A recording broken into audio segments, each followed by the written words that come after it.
Gracias, como le comentamos al inicio, pues está con nosotros el doctor Javier Oliva, un experto en asuntos de seguridad. Doctor, me da gusto saludarlo, bienvenido.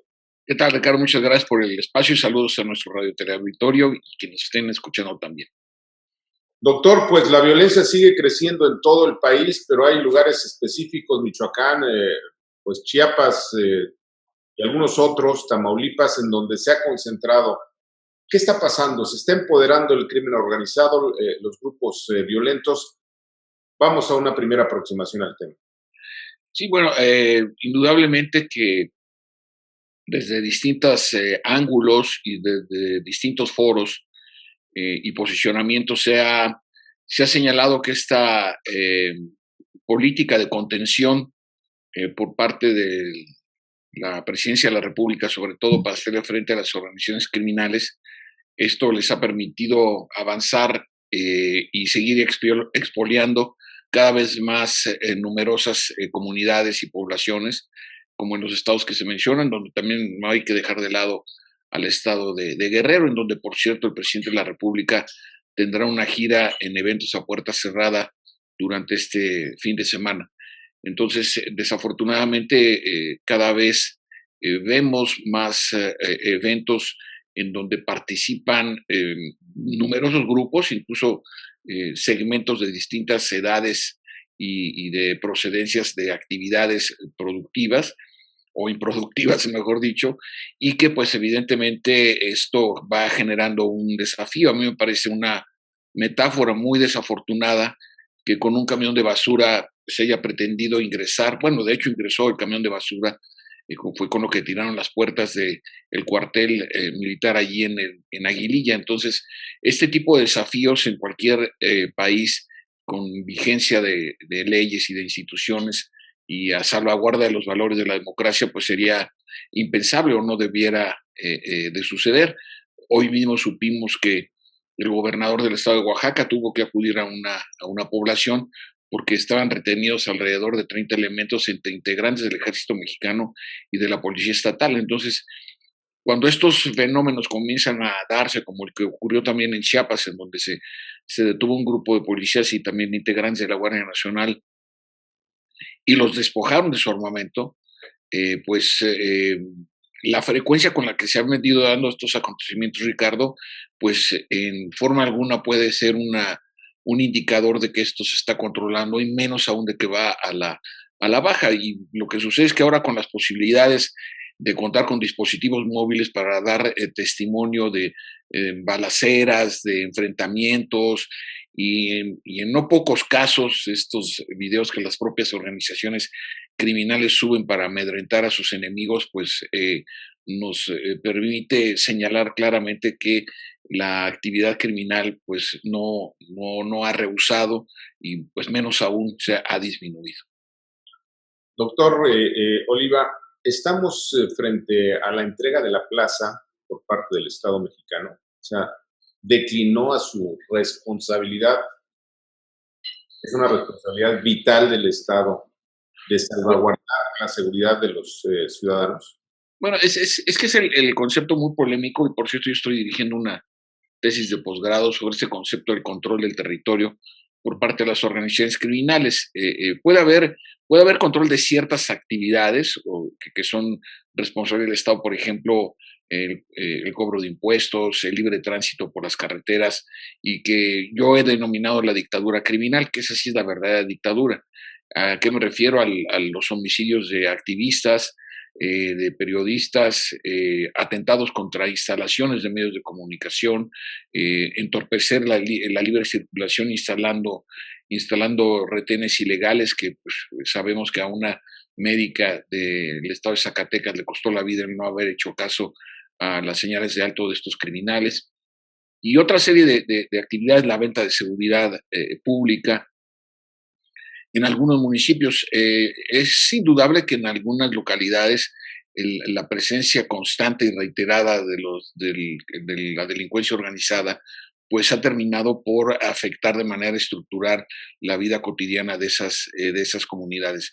Sí me parece que nos estamos aproximando a un escenario en donde con más frecuencia escuchamos voces de la sociedad, organizada o no, en donde lo que pretenden es armarse, como han surgido en recientes días, policías comunitarias o lo que se llaman grupos de autodefensa que lamentablemente terminan siendo contaminados o incluso forman parte, en una parte visible o social, por decirlo así, de las propias organizaciones criminales. Entonces, vemos que en algunas partes es incuestionable que el deterioro es avanzado, y el proceso de intervención del Estado mexicano, pues en términos proporcionales tendría que ser contundente. Sin embargo, el presidente ha insistido en su frase de abrazos y no balazos y me parece que los resultados de lo que él pretende a través de sus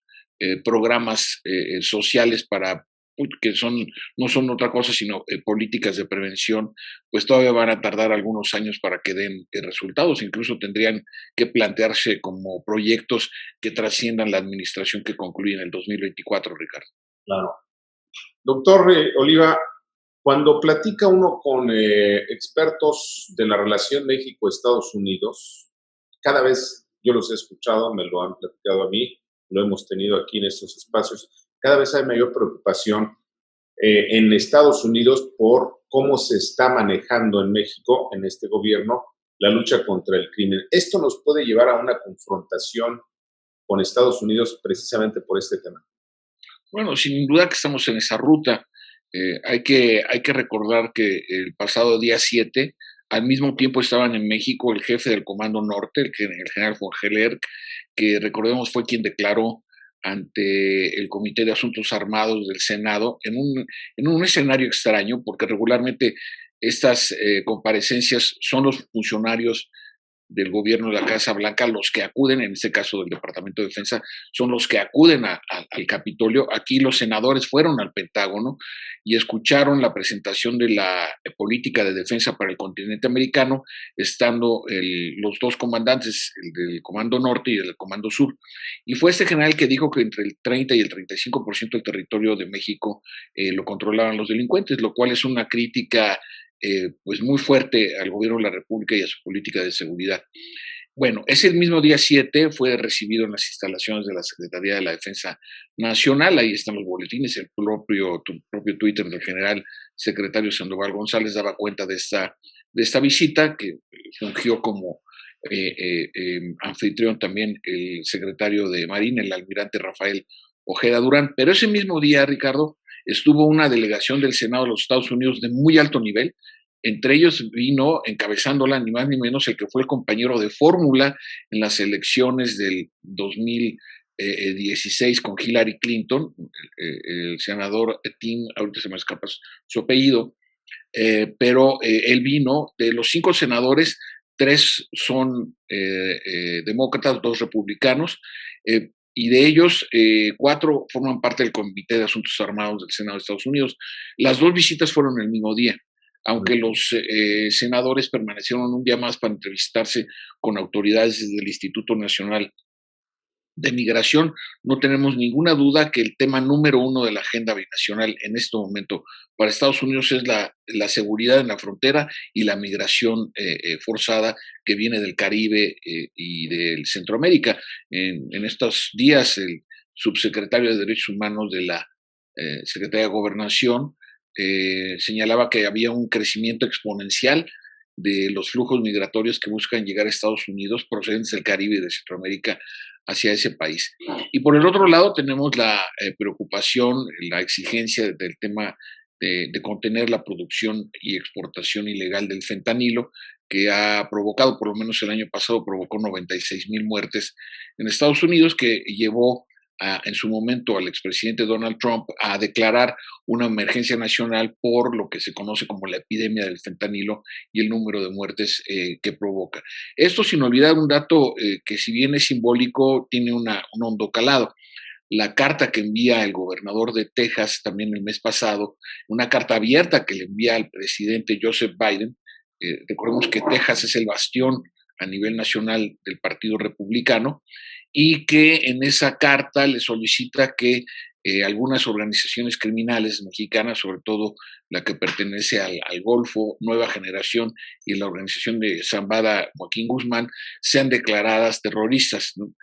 Y también es importante recordar que Texas hace 15 días el gobierno autorizó para que cualquier persona de 21 años, sin tener necesidad de mostrar ningún documento, pueda portar armas cortas, es decir, pistolas, y que pues las puede portar de manera visible y en lugares públicos. Es evidente que el incremento de este tipo de armas que van a terminar en manos de criminales mexicanos es un escenario muy probable. Entonces, vemos en esta rápida descripción de lo que ha sido el inicio de la relación con los Estados Unidos y el gobierno que comenzó el 20 de enero pasado, observamos, Ricardo, claramente que no ha venido el jefe del Departamento de Tesoro o el de Educación o el de Ciencia y Tecnología, ¿no? Han venido solamente representantes. Recordemos que en menos de 10 días vino el subdirector de la CIA, la vicepresidenta Kamala Harris y después Alberto Mayorkas, jefe del Departamento de Seguridad de la Patria. Entonces, solamente por las puras visitas, independientemente de lo que hagan los círculos de poder allá en Estados Unidos, pues el tema con México es seguridad. Claro. Muy bien, si nos permite, doctor, vamos a una pausa. No se vaya, tenemos más.